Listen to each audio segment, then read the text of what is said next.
Is it ever okay to feel bored in a relationship? According to a famous relationship expert on TikTok, boredom in a relationship can actually be a good thing. She says it's okay to have boring phone calls or conversations. Do you agree with this? Ivory, do you think it's time to normalize boredom in a relationship? No, were you watching my face react? I'm like, I cringe at the idea of being bored in a relationship. Like peaceful times, mundane times, things that feel like routine, sure. But in order to successfully achieve a long-term relationship, you should be constantly challenging each other, growing, and reinventing your relationship. And there's a quote that says, if you want your love to last, you need to learn how to fall in love with that person over and over again. And Oh, I my like. partner and I have been together for 15 years. We're straight presenting, but we're both queer. We're in an open relationship. And I think we've got one of the strongest marriages that I've ever encountered. And it's because we're constantly changing, constantly evolving, and we don't give time for boredom. If I'm bored, I'm heading for the door. Oh. What about, hey, Hold on, Ivory? hold on, If hold I on. could just ask you, but is boredom the same thing as comfortable?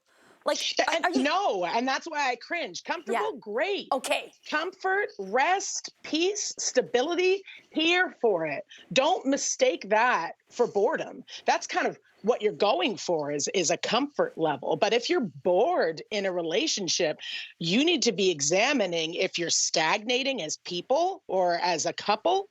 And if you're no longer growing, then I don't know if you should be in that relationship anymore.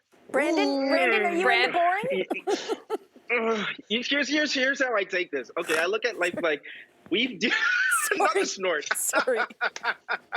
We look at life with we have so many fireworks in our lives, whether that's at work, whether that's in the friend group, whether that's with family. At some point, it's okay to have a bit of peace and relaxation. And I would hope you can have that with your partner. Like I always believe like, if you're going, you're sitting in a car with your partner and you're driving for 2 hours and you guys can feel comfortable without speaking for 2 hours, you're meant to be with that person.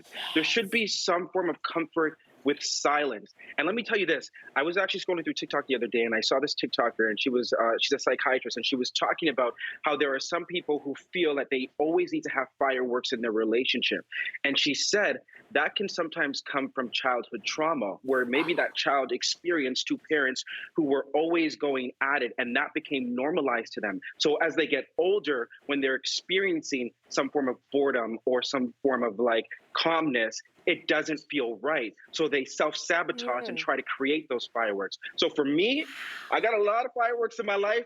What I need in my relationship is cool, calm, collected. Keep the fireworks for the bed. Love that. I mean, it seems like a bit of a semantic debate, right? Like, I think we're unpacking the idea of what is boredom. And I think, I've been with Jason now for 21 years, and I'm not bored by him. Life can sometimes be a little bit repetitive, especially during COVID. And so I think that maybe we're misunderstanding our own sense of predictable routines, feeling a little bit trapped in our lives, being housebound. And that can maybe be misunderstood. But I agree. I think if I was, boring would be a red flag for me. I remember Jason and I we signed up a couple years ago for this 3-hour tasting menu. And I do admit that at first we were just my God, 3 hours, what are we going to talk about? But we did. I find him interesting. Jess, I know you find Simon still infinitely interesting as well. Yeah, we do. I can't remember the last time I was bored. In fact, I kind of think of people who get bored as being either wealthy or children, if you're living your life, what the heck is there to get bored about? Hey, guys, Chantel on Facebook wrote, and I've got to pull this back because I need bifocals, but I'm not ready to admit it. As someone who grew up with a lot of drama and chaos, boring is my jam. I love boring. Why is that bad? Boring is good. It's steady, calm, easy. You chill, you do your own thing. It's normal life. To me, boring is the goal. It's safe and comfortable. Chantel, I agree with you, but I think it's going back to what Cynthia said about semantics. I think we're talking about comfortable and ease rather than boring. Agreed. What am I gonna do now? Well, then you're a kid. I'll give you 100 things to do. Hey.